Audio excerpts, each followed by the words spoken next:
Hello, students. I welcome you to this new chapter. This is chapter number 4 in your book. The title is A Shady Plot. The author is Elsie Brown. Now, I'll tell you something about this lesson. A shady plot is a funny horror story. Now, this is very contradictory. देखिए, एक तरफ मैं कह रही हूँ funny और दूसरी तरफ horror story, because ये है तो एक horror story पर थोड़ी अलग है. कैसे अलग है आगे चल के पढ़ते हैं. This story is about writers who right fictional ghost stories. तो ये आप इमेज भी देख सकते हैं. एक राइटर बैठा हुआ है जो कि अपनी मन घड़ंत, अपने मन से सोच के कोई भी कहानी लिख रहा है भूतों के बारे में, घोस्ट्स के बारे में, और कैसे सच में उसकी जिंदगी में एक घोस्ट आ जाता है और कितनी फनी सिचुएशन क्रिएट हो जाती है, उसके बारे में हम इस स्टोरी में पढ़ेंगे. Let us see the topics which we will cover in this lesson. First of all, we'll talk about the author Elsie Brown. Then we'll have a background of the chapter. After that will be the chapter and its explanation, followed by the summary and the question and answers. First of all, we'll talk about the author. She is Elsie Brown. She was born in the year 1870 in Oklahoma, which is in USA, and she died in the year 1965. Elsie Brown was an American writer. She wrote ghost stories. Mainly, the topic on which Elsie Brown wrote stories was of ghosts. ये भूतों के बारे में कहानियां लिखने में माहिर थीं. चलिए आगे चलते हैं. Now let us have a background of the chapter, A Shady Plot. As I told you, this is a humorous ghost story revolving around three characters, namely John Hallock, his wife Lavinia, and the ghost Helen. अब ये जो कहानी है, ये एक हंसी मजाक वाली भूतों की कहानी है, और इसके मेन 3 कैरेक्टर्स हैं. वो हैं जॉन हैलॉक, उसकी वाइफ है लेविनिया, और एक घोस्ट यानी कि भूत है जिसका नाम है Helen. Lavinia suspects that her husband maintains a secret relationship with a girl and she sees him with her alone. तो बेसिकली यहाँ पे होता क्या है, जो जॉन हैलॉक की वाइफ है लेविनिया, वो शक करती हैं अपने हस्बैंड पे. वो बहुत शक्की स्वभाव की औरत हैं. वो अपने हस्बैंड को किसी भी और लेडी के साथ, किसी भी और वुमन के साथ बात करता या उसकी तरफ देखता नहीं टॉलरेट कर सकती, और इसीलिए वो उनको शक करती हैं कि उनके हस्बैंड का एक सीक्रेट रिलेशनशिप है. सीक्रेट रिलेशनशिप मीन्स जिसके बारे में किसी को पता ना हो. तो ऐसा रिलेशनशिप है जॉन का किसी एक लड़की के साथ. एक्चुअली वो उसे देखती नहीं है, पर वो ऐसा सोचती हैं कि जब जॉन कमरे में बैठा हुआ है तो वो उस लड़की के साथ अकेला है. इसी बेसिस पर she decides to break her relationship with him. Break her relationship. This means that she decides to end her marriage with John Hallock. Luckily, she comes to know from the ghost itself that it is helping him write a ghost story. तो इससे पहले कि वो अपना relationship तोड़ दें, उन्हें ghost यानी कि भूत जो कि है हेलन, उसी से पता चल जाता है कि वो एक भूत है और वो जॉन की हेल्प कर रही है घोस्ट स्टोरीज लिखने में. So she reconciles with her husband John. तो ऐसी बात जब पता लगती है लविनिया को कि हेलन एक भूत है और सच में कोई फीमेल नहीं है, तो वो अपने हस्बैंड के साथ रिकंसाइल कर जाती हैं, यानी कि वो अपनी मैरिज को एंड नहीं करती. वो वापस चली जाती हैं अपने हस्बैंड के पास. वो रिटर्न कर जाती हैं जॉन हैलॉक के पास. Now let us see the chapter and its explanation. So I sat down to write a ghost story. तो यहाँ पे कौन बोल रहा है ये चीज? The narrator is John Hallock, who is the main character in the story. John Hallock ये कह रहे हैं कि वो बैठ गए फिर से एक बार एक घोस्ट स्टोरी लिखने के लिए. Jenkins was responsible. Now, who is Jenkins? This is a new character, Jenkins. We don't know anything about him. अभी आगे चल के हमें पता चलेगा, पर मैं आपको बता दूं, जेंकिंस है एक पब्लिशर. उसकी एक पब्लिशिंग कंपनी है और वो जॉन हैलॉक की जो घोस्ट स्टोरीज हैं उनको अपनी बुक्स पे, अपनी मैगजीन्स में पब्लिश करते हैं. तो जॉन हैलॉक कहते हैं कि जेंकिंस जो है वो रिस्पॉन्सिबल है किस चीज के लिए? जॉन हैलॉक जो फिर से बैठ गए एक बार स्टोरी लिखने के लिए, उसके लिए वो कहते हैं कि जो पब्लिशर है जेंकिंस वो रिस्पॉन्सिबल है. उसकी वजह से आज वो फिर से एक स्टोरी लिखने बैठ गए हैं. हैलॉक, he had said to me, give us another on the supernatural this time. तो यहां पर जॉन हैलॉक बता रहे हैं कि जेंकिंस ने उनको कहा था कि एक बार फिर से एक कहानी लिखो, एक और कहानी. another means another story. And he says that this time it should be on the supernatural. तो इस बारी का जो घोस्ट स्टोरी का टॉपिक है जेंकिंस देते हैं जॉन को, वो है सुपरनैचुरल पावर्स के बारे में. Something to give them the horrors. यहां पे जो अपोस्ट्रोफी EM है इसका मतलब है देम. तो यहां पर जेंकिंस जॉन को कह रहे हैं कि ऐसी स्टोरी लिखो जो रीडर्स को डरा दे बुरी तरह से. हॉरर्स देना मीन्स डराना.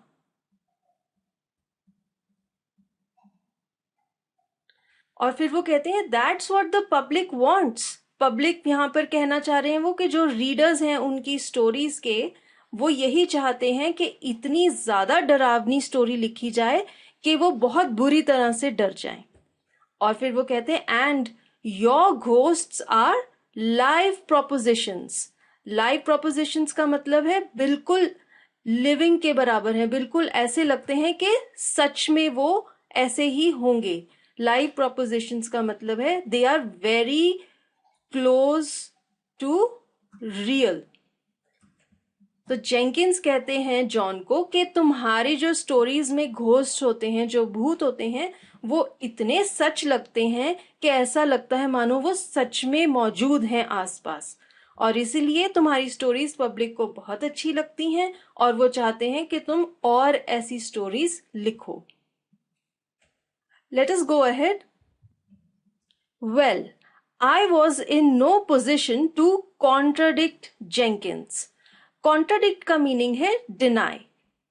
तो यहां पर जॉन कहते हैं कि वो जेंकिंस को मना नहीं कर सकते थे.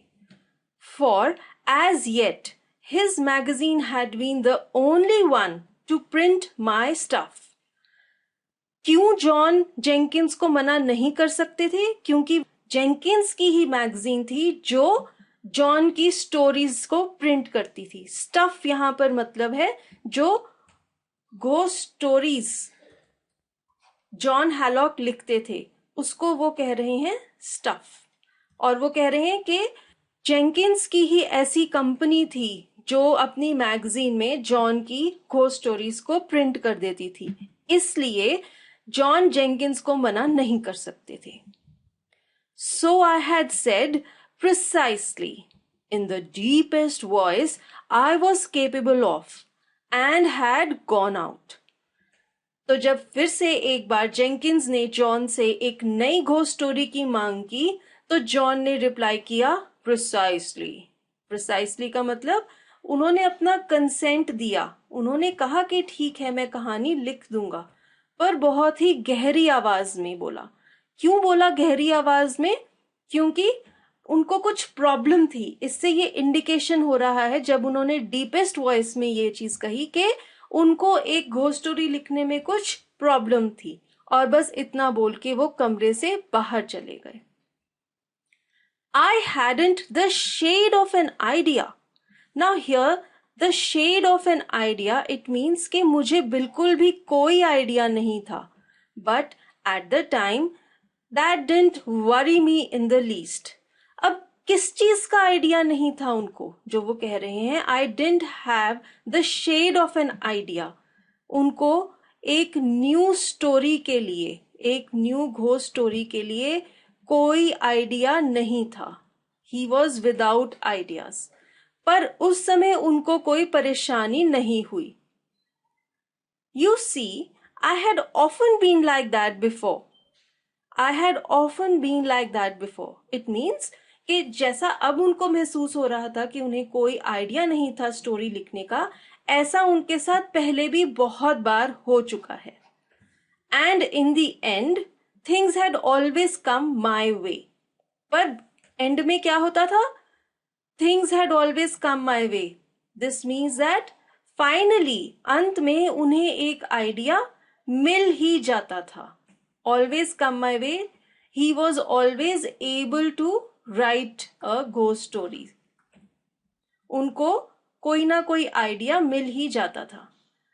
I didn't in the least know how or why. तो यहाँ पे वो ये कह रहे हैं कि उन्हें ये नहीं पता कि कैसे और क्यों उनको आइडिया मिल जाता था स्टोरी लिखने का. पर ऐसा होता था उनके साथ अक्सर कि शुरू में उनके पास कोई आइडिया नहीं होता था घोस्ट स्टोरी का, लेकिन एंड में उनको कोई ना कोई आइडिया मिल ही जाता था. चलिए आगे चलते हैं. It had all been rather mysterious. Mysterious means strange. तो वो कह रहे हैं कि कैसे उनको एक आइडिया मिल जाता था एक न्यू घोस्ट स्टोरी का, वो उनके लिए भी एक मिस्ट्री है, यानी कि उनके लिए एक राज है जो कि उनको आज तक पता नहीं चला. You understand, I didn't specialise in ghost stories, but more or less they seem to specialise in me. Now this is very funny and just try and concentrate what John is saying. John ये कह रहे हैं कि मुझे ऐसा लगता था कि मैं नहीं स्पेशलाइज करता था घोस्ट स्टोरीज लिखने में, पर घोस्ट हैं जो वो स्पेशलाइज करते थे मुझ में, क्योंकि खुद ब खुद उनको आइडियाज आ जाते थे ऐसी घोस्ट स्टोरीज लिखने के. तो उनको ये फील होता था कि वो नहीं है जो अच्छी स्टोरीज लिख लेते हैं, पर शायद घोस्ट स्टोरीज ही ऐसी हैं जो कि खुद ब खुद उनके माइंड में आ जाती हैं. Let's read ahead. A ghost story had been the first fiction I had written.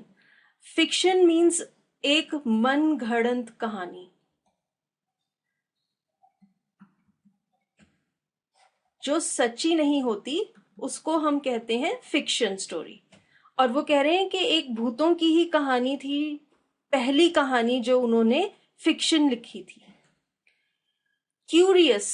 Curious का अर्थ है ईगर टू नो.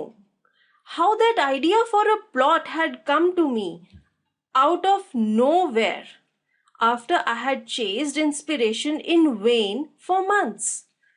अब यहाँ पर जॉन हमें कह रहे हैं कि वो आज तक ये नहीं जान पाए कि कैसे उनको एक story, plot here means story, कैसे उनको एक कहानी का आइडिया आ गया नोवेयर में से, यानी कि बिल्कुल ही अचानक, ऑल ऑफ अ सडन उनको एक आइडिया मिल गया है घोस्ट स्टोरी का, जबकि उन्होंने बहुत देर, चेज्ड इंस्पिरेशन मीन्स वो बहुत देर से सोच रहे थे कोई आइडिया मिले, क्या लिखूं, लेकिन उनको कोई आइडिया नहीं मिल रहा था एक घोस्ट स्टोरी का.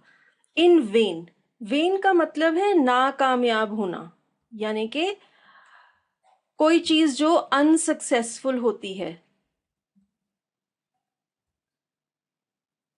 या फिर कह लो फ्यूटाइल, या फिर वेस्ट होना, उसको हम कहते हैं वेन.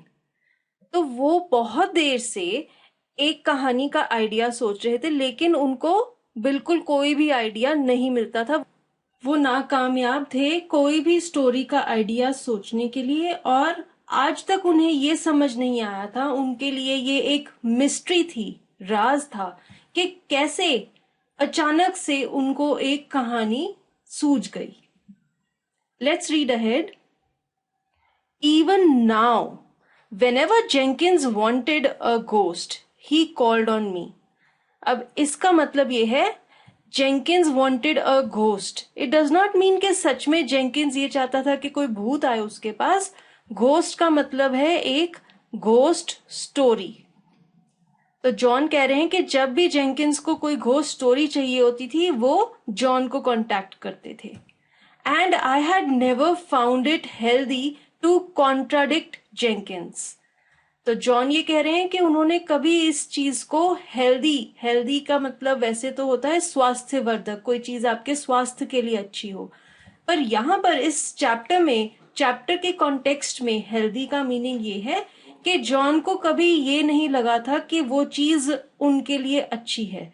जॉन को कभी ये नहीं लगा था कि जेंकिंस को डिनाई करना, जेंकिंस को रिफ्यूज करना कि मैं एक स्टोरी नहीं लिखूंगा, जॉन को कभी अपने लिए अच्छा नहीं लगा था। कॉन्ट्राडिक्ट का मतलब है रिफ्यूज करना या फिर अपोज करना। Jenkins always seemed to have an uncanny knowledge. Uncanny means strange. तो यहां पर जॉन कह रहे हैं कि जॉन को ऐसा लगता है कि जेंकिंस को हमेशा अचानक से पता चल जाता था किस चीज के बारे में, as to when the landlord or the grocer was pestering me. Pestering means troubling me. And he dunned me for a ghost. दंड का मतलब है मेक परसिस्टेंट डिमांड या फिर फोर्स करना किसी को। तो जॉन ये कह रहे हैं कि हमेशा जेंकिंस को अचानक से ये पता चल जाता था कि कब मुझे पैसे चाहिए, लैंडलॉर्ड कब रेंट पे करने के लिए या फिर ग्रोसर यानी कि राशन वाला उसका बिल पे करना है, उसका बिल ड्यू है और वो उसे ट्रबल कर रही हैं पैसों के लिए। जब भी जॉन को पैसों की जरूरत थी तो अचानक से जेंकिंस का कॉल आ जाता था और वो उसे फोर्स करता था एक नई घोस्ट स्टोरी लिखने के लिए। और यहां पर फिर से घोस्ट का मतलब है घोस्ट स्टोरी। तो जब जॉन की ऐसी सिचुएशन होती थी कि उसको पैसों की जरूरत होती थी, वो ट्रबल में होता था, तो जेंकिंस का उसको कॉल आता था और ना चाहते हुए भी वो उसको मना नहीं कर सकता था क्योंकि उसे पैसों की जरूरत होती थी। Let's read ahead. And somehow, somehow का मतलब something which you also don't know how it happens, something which you are also unaware of. ऐसा कुछ होता था जॉन के साथ। somehow I would always been able to dig one up. dig one up means to find something, किसी चीज को खोद कर बाहर निकालना।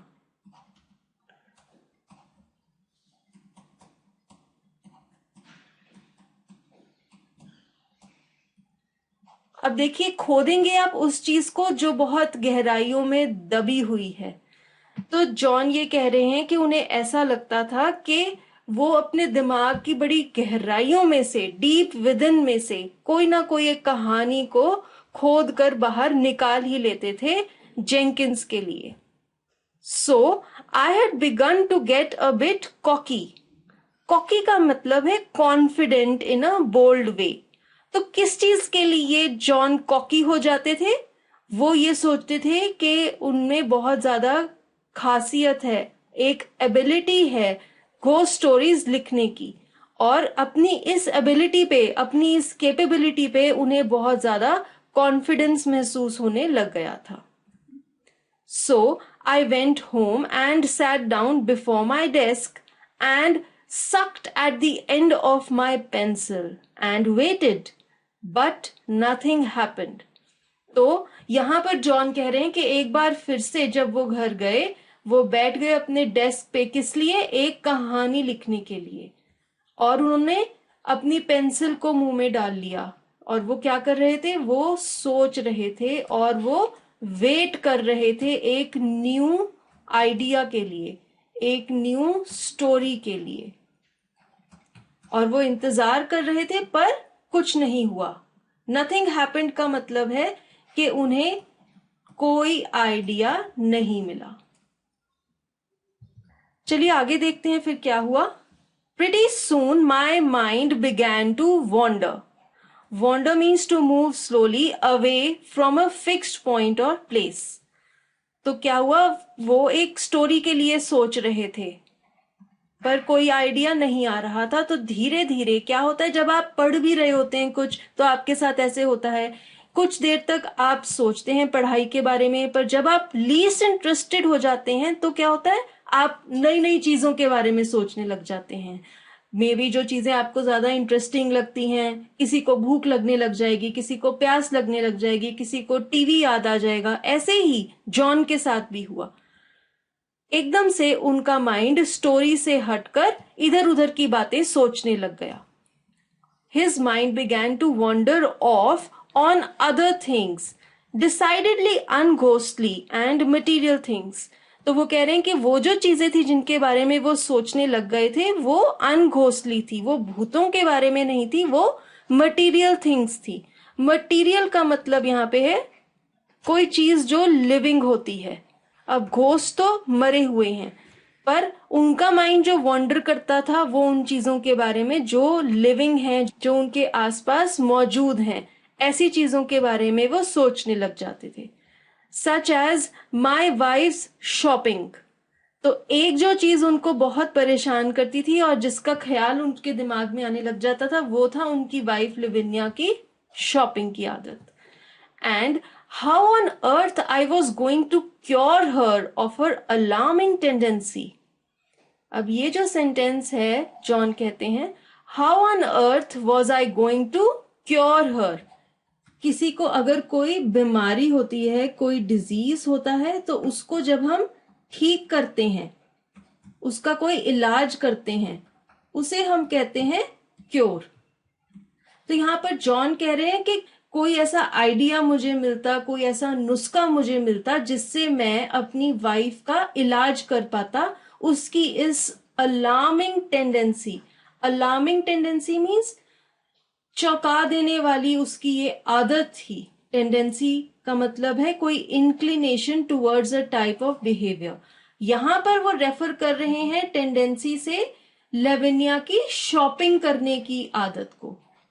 तो जॉन ये बता रहे हैं कि उनकी वाइफ को बहुत ज्यादा शौक था शॉपिंग का, और वो ये सोचने लग गए कि कैसे वो उनको उनका इलाज करें, उनको ठीक करें और उनको हटाएं उनकी इस बीमारी से, शॉपिंग करने की बीमारी से। और उनको ये आदत थी to take every new fad. Fad का मतलब कोई भी नया फैशन या ट्रेंड जो चलता था, उसको लेविनिया फटाफट से अडॉप्ट कर लेती थी। That came along and work it to death. Work it to death means इतना ज्यादा किसी चीज को कर लेना कि समझो वो चीज खत्म ही हो गई, खत्म कर देना। That means to work it to death. तो बेसिकली यहां पर जॉन ये बता रहे हैं कि किस चीज के बारे में वो सोचने लग गए। वो सोचने लग गए लेविनिया की शॉपिंग की आदत के बारे में, जो कि बहुत ज्यादा थी, एक बीमारी की तरह थी।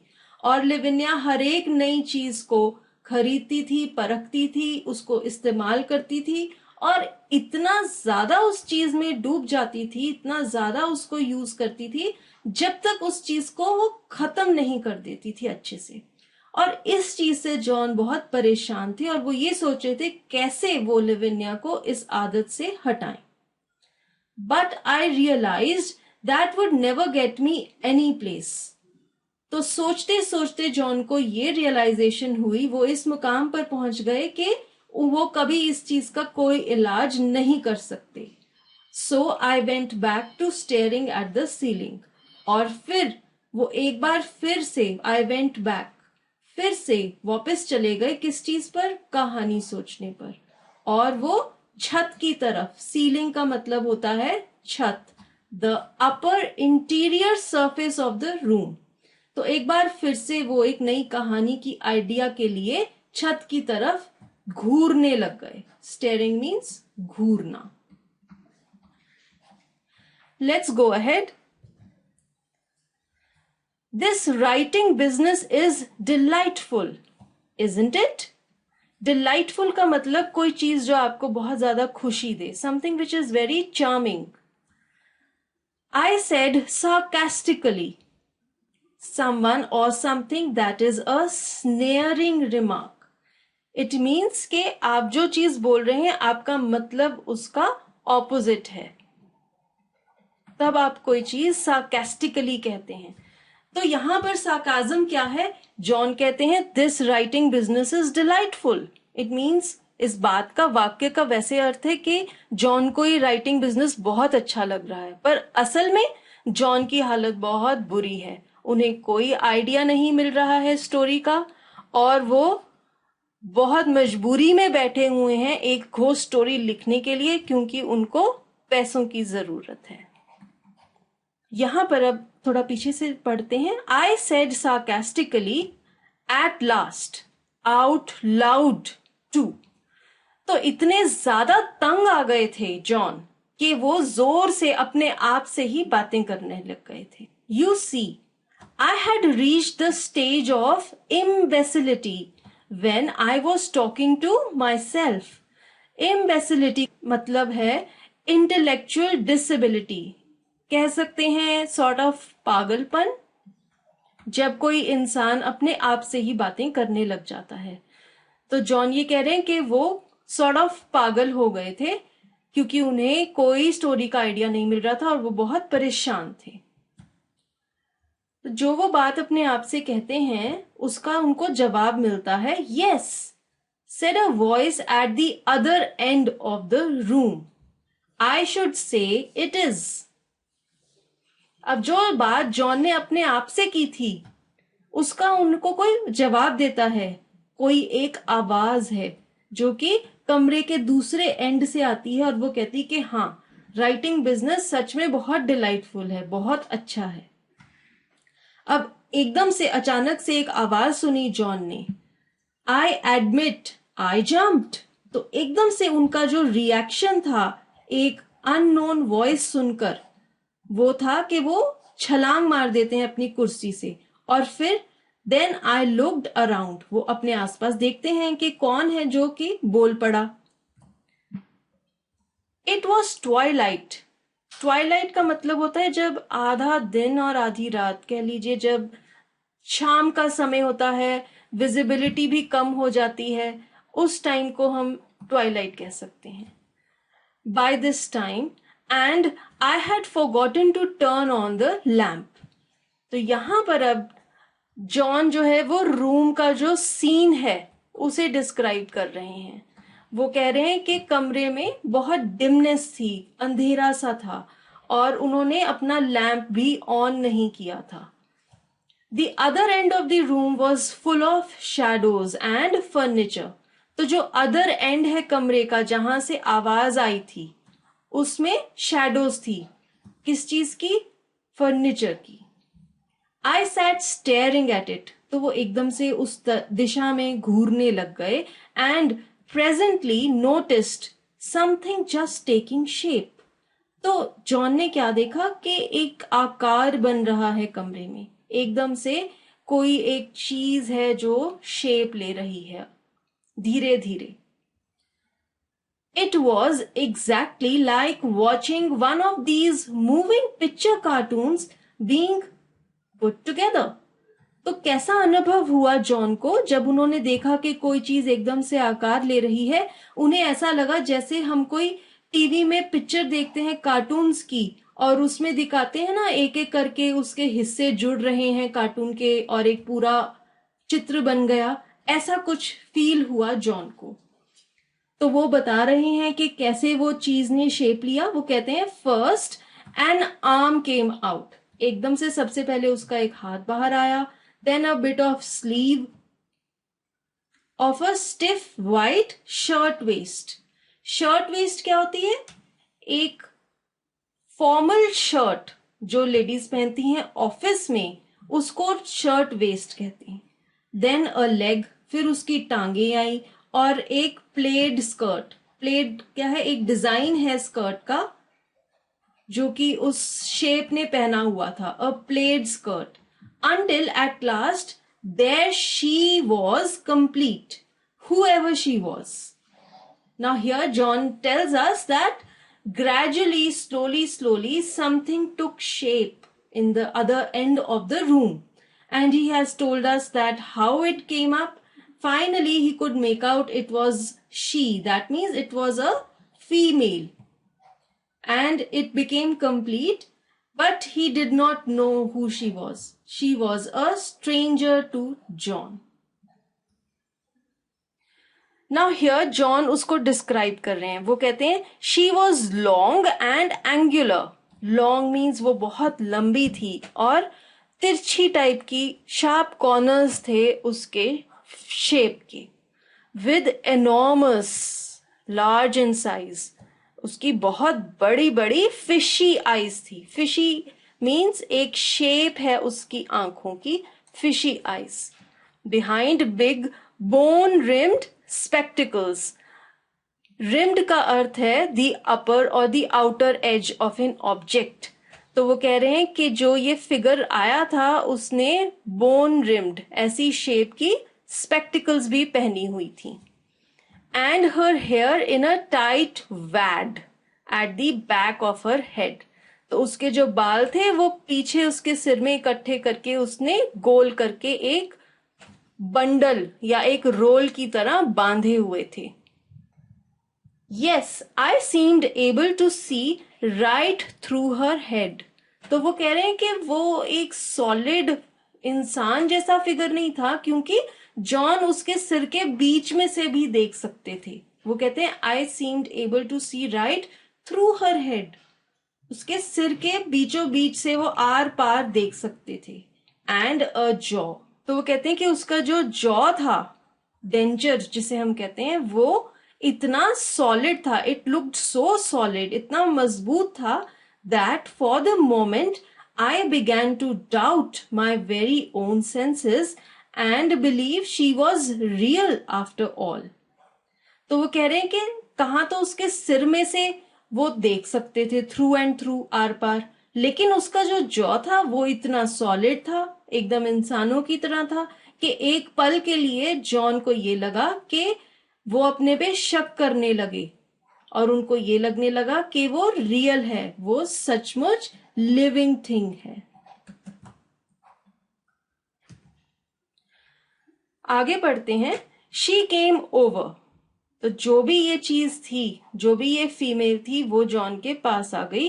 And stood in front of me. एकदम आके जॉन के आगे वो खड़ी हो गई. And glared. Glared means stared, to look very intently at someone. यहां पर जो ये फीमेल अपीयर हुई थी जॉन के कमरे में, वो जॉन को घूरने लग गई. Yes, positively glared down at me, although to my knowledge I had never laid eyes on the woman before. तो जॉन ये कह रहे हैं कि वो मुझे ऐसे घूरने लग गई जबकि मैंने उसको कभी पहले देखा नहीं था. Never laid eyes. It means he had never seen her before.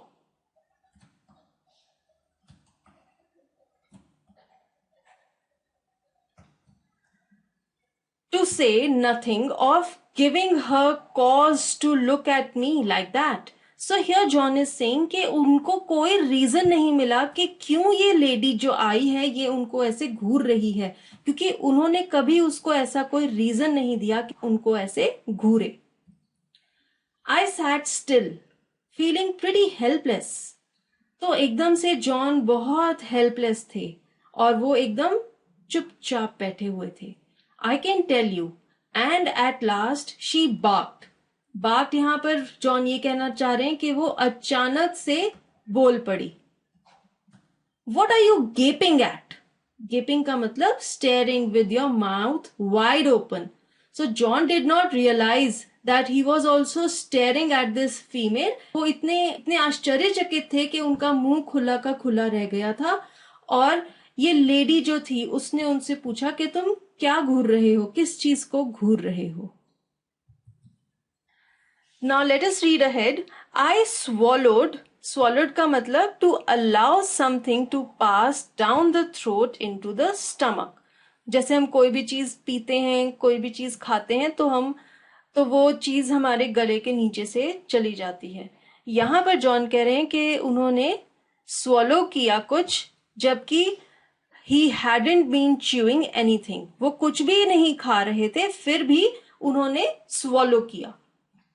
अब जब जॉन ने ऐसा एक्शन किया swallow करने का, although he had not been chewing anything, वो कुछ भी नहीं खा रहे थे, this shows कि जॉन was scared. वो डरे हुए थे. वो कहते हैं, My dear lady, I was merely means simply waiting for you to tell me why you had come. So John tells to the woman who has appeared in his room कि मैं तो ये इंतजार कर रहा था कि आप ये बताएंगी मुझे कि आप यहां पर आई किस लिए हैं. And excuse me, but do you always come in sections like this? I should think your paths might get mixed up sometimes. तो फिर जॉन को मौका मिला उस लेडी से कुछ पूछने का, तो वो उससे पूछते हैं कि आप हमेशा ऐसे हिस्सों में आती हैं. सेक्शंस हियर मींस हिस्से. जैसे वो लेडी पार्ट्स में अपीयर हुई थी, तो वो पूछते हैं कि आप हमेशा ऐसे ही पार्ट्स में आती हैं. और फिर वो मजाक करते हुए कहते हैं कि अगर कभी आपके जो हिस्से हैं ये आपस में उलझ जाएंगे तो फिर आप क्या करेंगी. Didn't you send for me? She crisped. Crisped का मतलब है she spoke angrily. और बड़ी गुस्से से ये जो वुमन है वो जॉन से पूछती है कि क्या तुमने मुझे बुलाया नहीं था. अब उनका ऐसा सवाल पूछ के जॉन कहते हैं, Imagine how I felt at that. John was feeling very amazed. वो हैरान थे कि लेडी कह रही है कि मैंने उसको बुलाया है, जबकि मैंने उसको आज तक कभी देखा नहीं, मैं उसको जानता नहीं, तो मैंने उसको कैसे बुलाया है भाई. Why? No, I don't seem to remember. तो एकदम से जॉन बहुत ज्यादा कंफ्यूज हो गए थे. वो कहते हैं कि मैंने बुलाया आपको, ऐसा तो मुझे कुछ याद नहीं है. तो वो जो लेडी है वो कहती है, look here, haven't you been calling on heaven and earth all afternoon to help you write a story? तो वो लेडी है जो वो उसको याद दिलाती है कि तुम सारा दोपहर से भगवान को याद कर रहे हो, सोच रहे हो आइडिया मिले एक न्यू स्टोरी लिखने का. I nodded and then a possible explanation occurred to me and my spine got cold. जैसा कि जॉन सोच ही रहे थे एक नई स्टोरी के लिए, तो उन्होंने अपना सिर हिलाया हाँ का इंडिकेशन देने के लिए कि हाँ वो हेवन और अर्थ को बुला ही रहे थे, याद कर ही रहे थे एक नई कहानी के लिए. और फिर जॉन को पता चला, उनके माइंड में एक ख्याल आया. एक्सप्लेनेशन मीन्स एक रीजन उनको समझ में आया कि कौन हो सकती है ये और क्या रीजन हो सकता है उसके आने का. और जो रीजन उनके माइंड में आया उससे उनकी spine got cold. Spine means our backbone. Now, what do we mean by this? Spine got cold. It means that he was so scared that उसको एकदम से ये फील हुआ कि वो मूव नहीं कर सकता. He felt that he cannot move. His spine got cold. It became immobile. This was because of the scare. Because of the scare which he had when he thought what was the reason why this female had appeared. He says, suppose this was the ghost of a stenographer applying for a job. तो एकदम से John को ये लगा कि उसने एक add दी होगी न्यूज़पेपर में स्टेनोग्राफर के लिए. Stenographer is someone who types what people से. And this female was the ghost of a stenographer and she was applying for the job which John had advertised in the paper. He says, I had an advertisement in the paper recently. I opened my mouth to explain that the position was filled and permanently so, but she stopped me. तो जैसे ही John उस ghost को ये बताने की कोशिश करने लगे कि वो जो पोजीशन थी, कौन सी पोजीशन, स्टेनोग्राफर की, वो फिल हो चुकी है और परमानेंटली फिल हो चुकी है. अब कोई वेकेंसी नहीं है उनके पास एक स्टेनोग्राफर के लिए. तो उनको ये बोलने से उस घोस्ट ने रोक दिया. और फर्दर वो घोस्ट कहती है and when I got back to the office. अब यहाँ पे उस घोस्ट का कोई दफ्तर भी है, कोई ऑफिस भी है। From my last case and was ready for you, didn't you switch off to something else and sit there driveling so I couldn't attract your attention until just now? तो यहां पर वो घोस्ट ये कहती है कि जब मैं वापस अपने ऑफिस आई अपने लास्ट केस से, केस मीन्स कोई पिछला टॉपिक जो वो काम कर रही थी उसको खत्म करके जब वो वापस ऑफिस आई तो उसको पता लगा कि नेक्स्ट जो असाइनमेंट है वो है जॉन का, और वो उसके लिए तैयार होकर जॉन के पास आई तो उसने देखा कि जॉन अपना जो स्टोरी लिखने का जो काम है उसके बारे में सोचना छोड़कर कुछ और nonsense, talk nonsense, drivelling means to talk nonsense, John कोई नॉनसेंस ही बातें कर रहा था ताकि वो जो फीमेल है, वो घोस्ट है, वो उसकी अटेंशन नहीं अट्रैक्ट कर पा रही थी, वो उसके दिमाग में घुस नहीं पा रही थी। जॉन कहता है I am very sorry really. So John is apologetic, he says sorry to the female because actually he was unaware of all this. तो वो घोस्ट कहती है well you needn't be because I just came to tell you to stop bothering us for assistance. You ain't going to get it. We are going on strike. अब यहाँ पर वो जो ghost है वो ये कहती है जॉन को कि उसको सॉरी होने की कोई जरूरत नहीं है, माफी मांगने की कोई जरूरत नहीं है, क्योंकि वो जॉन की हेल्प करने नहीं आई है, वो उसको सिर्फ ये कहने आई है कि उन्हें बॉदर मत करो। बॉदर का मीनिंग है डिस्टर्ब करना। वो जॉन को कहती है कि do not disturb us for assistance. Assistance means help. हमसे कोई भी मदद मत मांगना, हेल्प मत मांगना, because you ain't going to get it. We will not help you. And she tells John that we are going on a strike. Strike का मतलब है काम बंद कर देना। तो वो फीमेल है वो जॉन को बताती है कि वो सब स्ट्राइक पर जा रहे हैं। जॉन कहता है what? You don't have to yell at me. तो वो जो फीमेल घोस्ट है वो जॉन को कहती है कि मेरे ऊपर चिल्लाओ मत। येल का मीनिंग है स्क्रीम करना, चिल्लाना। तो जब जॉन इतनी जोर से बोलता है व्हाट, तो वो घोस्ट कहती है कि डोंट स्क्रीम ऑन मी। तो जॉन एकदम से घबरा जाता है। He says I didn't mean to yell, I said humbly. So John says that मैं चिल्लाना नहीं चाहता था, but I am afraid I didn't quite understand you. तो यहाँ पर जॉन उस घोस्ट को ये कह रहा है कि मुझे आपकी बात समझ नहीं आई कि आप मेरी हेल्प करते थे और मैं आपको हेल्प के लिए मत बुलाऊं और आप स्ट्राइक पे जा रहे हो।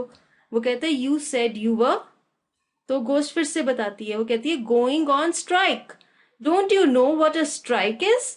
Not another plot do you get from us. Now here lies the crux. Here is the place where John comes to know the reality. Now the ghost tells him that not another plot do you get from us. अब यहाँ पर plot का मतलब है idea for a story. So here now this ghost tells him that he will not get another story, another idea from us का मतलब क्या है? The ghosts. I stared at her and wet my lips. तो ये बात सुन के इतना चौंक गया था जॉन कि वो उसको घूर रहा था। इसके लिए ये बात अनबिलीवेबल थी। वो यकीन नहीं कर रहा था इस बात पे जो अभी उसको उस घोस्ट ने बताई थी, और इसीलिए उसने अपने लिप्स को वेट किया। He tried to come back to reality. Is that where they've been coming from? तो वो एकदम से हैरानी से पूछता है उस घोस्ट को कि जो मुझे आइडियाज आते हैं वो क्या तुम्हारे से आते हैं? तो घोस्ट कहती है of course, where else? But my ghost aren't a bit like you. तो जॉन ये कहता है कि जो ghost, my ghost here means the ghosts in his stories. तो यहाँ पर जॉन उनको माई घोस्ट की तरह रेफर कर रहा है। वो कहते हैं कि जो स्टोरीज मैं लिखता हूँ उसमें जो घोस्ट होते हैं वो बिल्कुल भी तुम्हारी तरह नहीं होते हैं। तो वो घोस्ट कहती है if they were people wouldn't believe in them. तो कहती है कि अगर वो घोस्ट मेरे जैसे होते तो लोग विश्वास ही ना करते। क्यों? क्योंकि ये जो फीमेल घोस्ट आई थी ये तो एकदम इंसानों की तरह थी। She was just like living beings, just like human beings. But जो स्टोरीज लिखता है जॉन उसमें जो घोस्ट आती हैं वो तो बहुत ज्यादा स्केरी होते हैं, बहुत ज्यादा डरावने होते हैं। तो इसीलिए घोस्ट कहती है कि अगर वो घोस्ट जो तुम्हारी स्टोरीज में है वो मेरे जैसे होते तो वो बिल्कुल भी लोगों को रियलिस्टिक ना लगते, भूतीले ना लगते, डरावने ना लगते और लोग उसमें विश्वास ना करते। Let's read ahead. She draped herself on the top of my desk among the pens and ink bottles and leaned towards me. Now जो ये फीमेल घोस्ट थी वो draped means to cover loosely।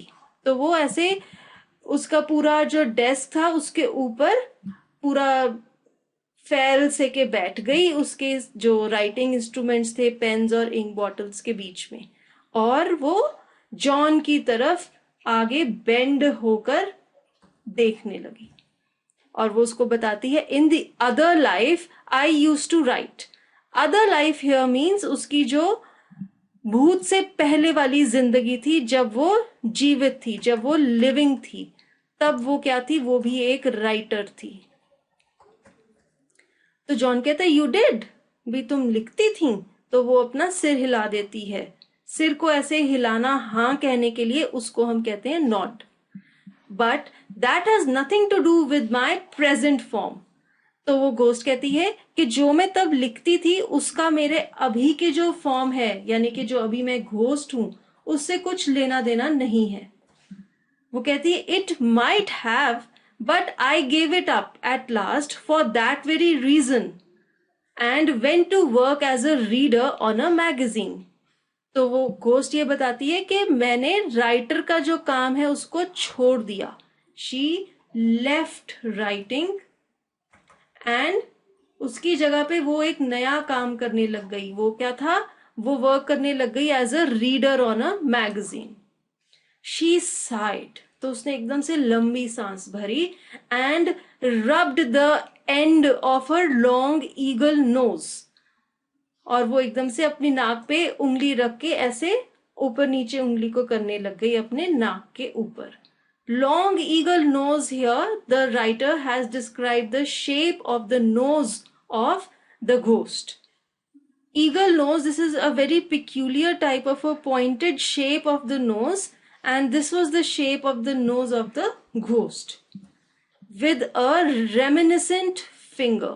Reminiscent means tending to remind. So the ghost was reminded of her days when she was a writer and when she was living. तो वो अपने पुराने दिन जब वो जिंदा थी उनको याद करने लग गई। Further she says, those were terrible days. The memory of them make me mistake purgatory for paradise. And at last, when I attained my present state of being, I made up my mind that something should be done. तो यहां पर वो ghost ये बताती है John को कि terrible days कौन से थे? जब वो एक राइटर थी।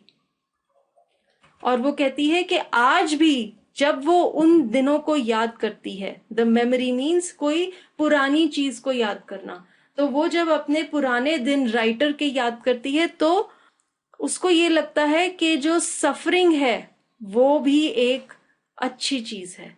मीन्स वो ये कहना चाहती है कि उसके राइटर के दिन इतने बुरे थे, इतने बैड डेज थे वो, कि जो उसकी अब हालत है कि वो मरी हुई है और वो एक भूत बन गई है, वो भी बेटर है उन दिनों से जब वो जीवित थी पर एक राइटर थी। और फिर वो कहती है and at last when I attend my present state of being. Now her present state of being is that she is a ghost, she is dead. और जब वो घोस्ट बनी तो उसने क्या सोचा, उसने सोचा कि कुछ करना पड़ेगा। She made up her mind, उसने ये डिसाइड किया that she needs to do something about this problem. So she says, I found others who had suffered similarly. Now, how do they had suffered? Suffer कैसे किया उन लोगों ने?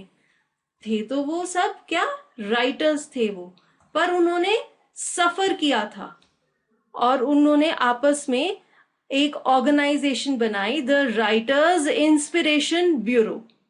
अब कैसे उन्होंने सफर किया था ये हमें आगे पता चलेगा, चलिए पढ़ते हैं। वो बताती है कि जो उनका राइटर्स इंस्पिरेशन ब्यूरो है वो क्या करता है। We scout around means to go look in various places for something you want. So we scout around until we find a writer without ideas and with a mind soft enough to accept impression. So basically उनकी जो writers inspiration bureau है उसका काम है to find such people who are writers but they don't have ideas, they are without ideas. So similar was the situation of this ghost when she was live, when she was living. She was also a writer but without ideas. And she says that life as being such a writer without ideas was as bad as hell for her. And so now their writers inspiration bureau, what they do, they go around, वो ऐसे writers को ढूंढते हैं जिनके पास कोई ideas नहीं है, पर उनका जो माइंड है वो इतना सॉफ्ट है, इतना टेंडर है कि वो आइडियाज को एक्सेप्ट कर सकता है। इम्प्रेशन हियर मीन्स आइडियाज, तो वो नए नए आइडियाज को एक्सेप्ट कर सकते हैं।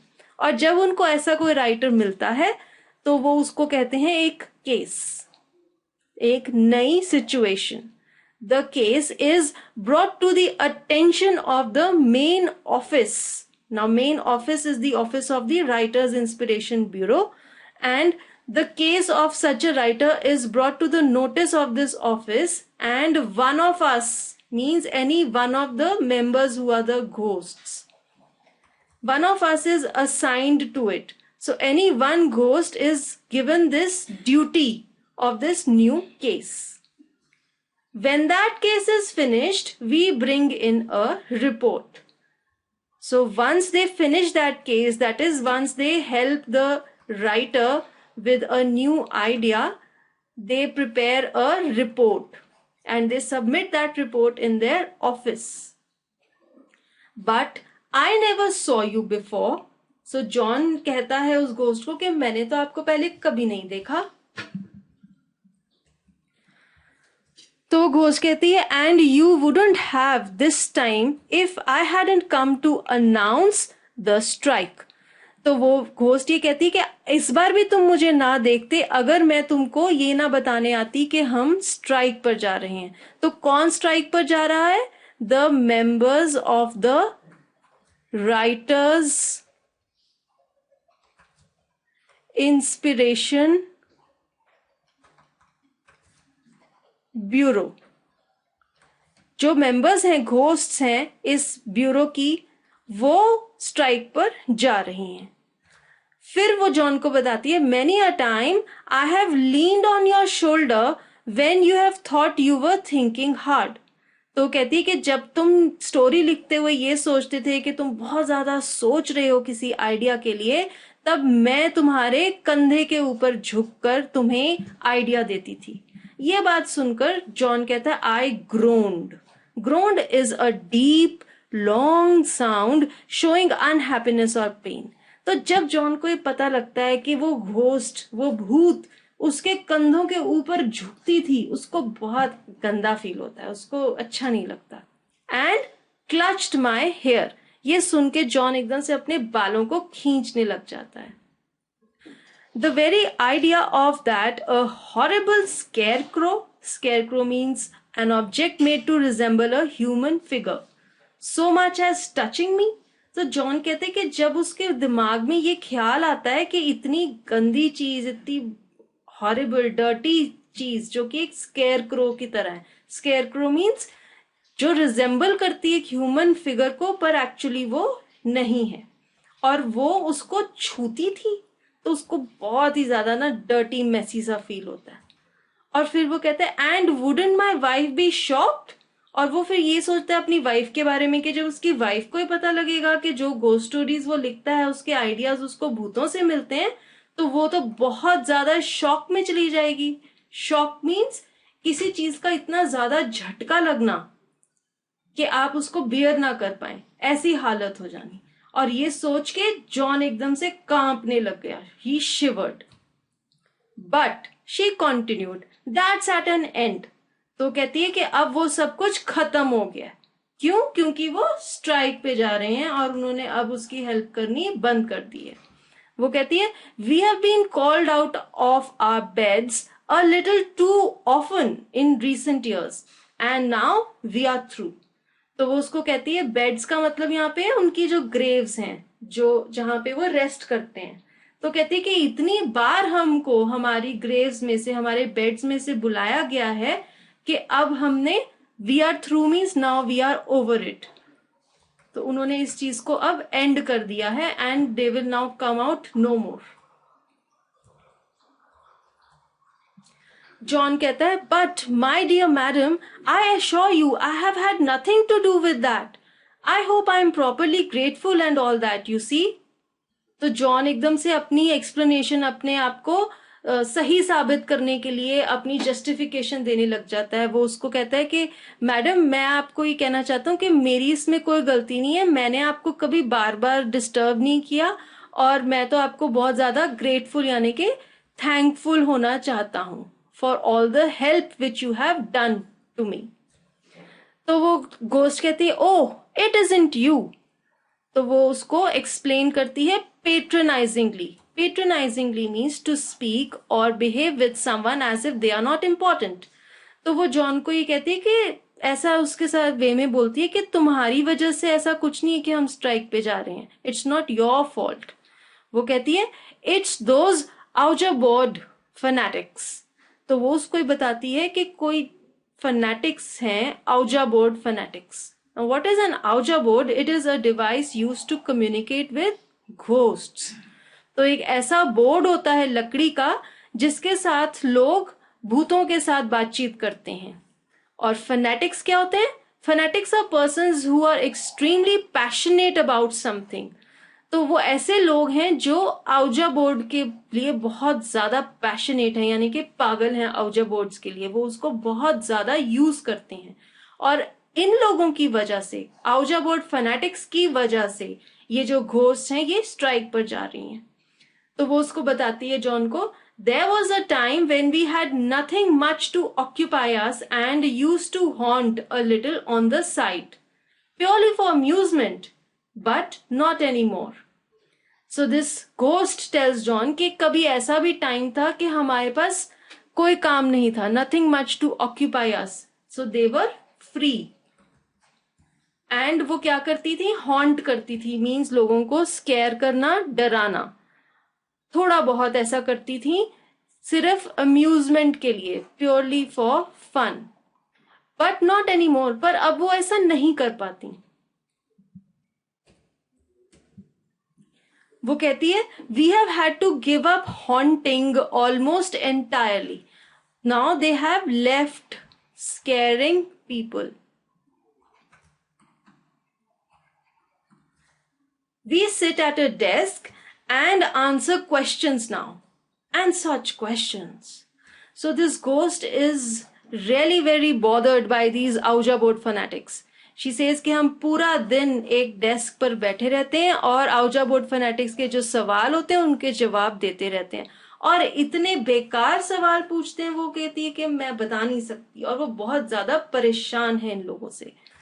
She shook her head hopelessly. And taking off her glasses, wiped them and put them back on her nose again. But what have I got to do with this? तो जब John को ये पता लगता है कि जो घोस्ट हैं उनके स्ट्राइक पे जाने का रीजन जॉन नहीं है, ये आउजा बोर्ड फैनेटिक्स हैं, तो वो उस घोस्ट से पूछता है कि फिर मेरा इससे क्या लेना देना है, जब मेरी कोई गलती नहीं है तो आप मेरे पास क्यों आए हो? तो जॉन कहता है she gave me a pitying look and rose. तो वो जो घोस्ट थी उसने उस पे तरस सा खाने वाली ऐसी बेचारी सी तरह से देखा और खड़ी हो गई उसके डेस्क पर से। वो उसको बताती है, वो कहती है you are to exert your influence. Exert means to put effort to do something. So now वो जॉन को एक काम बोलती है, वो उसको कहती है कि तुमने अपना इन्फ्लुएंस, इन्फ्लुएंस मीन्स अपना जोर चलाना है लोगों पर। Get all your friends and acquaintances to stop using the ouija board and then we will start helping you right. So what does this ghost tell John? कि तुमने अपना जोर चलाना है इन लोगों पे जो बेइंतहा आउजा बोर्ड को यूज करते हैं, और उनको रोकना है इस आउजा बोर्ड यूज करने से। तब हम तुम्हारी मदद करेंगे, हम तुमको नए आइडियाज देंगे स्टोरीज के लिए।